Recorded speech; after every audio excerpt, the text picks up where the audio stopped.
But first, Roger begins with The Sword and the Sorcerer. I think I ought to start by saying this is not the same movie as Conan the Barbarian. Some of these movies begin to look a lot alike. They say that every time one Hollywood genre bites the dust, another one's resurrected to take its place. For example, they're not making any westerns in Hollywood anymore, but suddenly they are sure making a lot of sword fight movies. And the latest one is The Sword and the Sorcerer. It's more than the classic sword fight costume historical epic, though. It's heavier on pure fantasy, and it takes place in the dim mists of prehistory, sometime between the creation of the universe and the death of King Arthur. It gives itself a lot of time. Right. The movie is about how a villain named Cromwell, not Oliver Cromwell, another Cromwell, wants to control the kingdom, but is constantly defeated by his enemies until he enlists the services of an ancient sorcerer named Zuzia. And in this scene, Cromwell calls on a mistress of black magic to resurrect the sorcerer. Get on with it, witch!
Things were a lot more exciting in the old days than they are. Wouldn't you like to see a sword fight movie where they sit around saying, gee, it's been a slow day, nothing much happened, no rituals, no appearances by any sorcerers or anything, just, you know, one damn thing after another.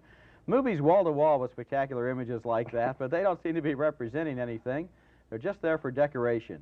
Meanwhile, the plot unwinds rather predictably. Cromwell, aided by the sorcerer, engages in a final battle with the king's soldiers, and after defeating them, he tries to force the queen to declare him king.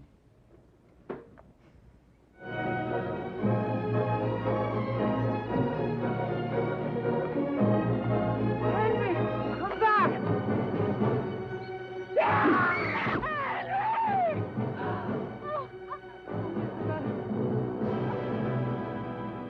You... No, no, no, no!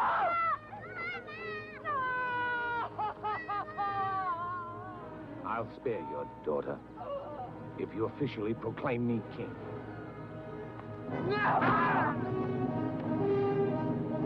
Pull it out!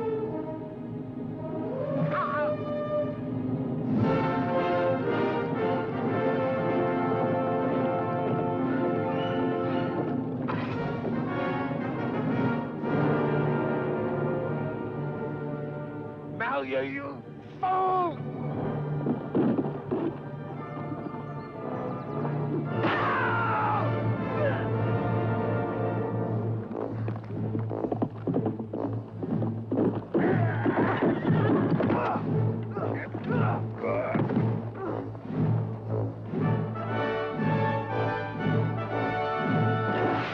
That's a great sword. Later on in the movie, it turns out to It can project its blades. Don't tell everything. I won't tell everything, but this sword could have been special. designed by the same guy. Q, was it, on James Bond, who Right. invented all of his gimmicks? Very good. Well, that scene was a great-looking scene, too. Indeed, The Sword and the Sorcerer is a great-looking film.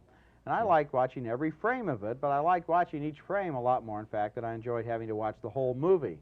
Why is that? Because the movie cares a lot more about its visual effects than it does about establishing interesting characters or making any sense. The movie has the usual assortment of sword and sorcerer, S&S ingredients, damsels in distress, heroic young knights, exploding magic spells, torture dungeons, poisonous snakes.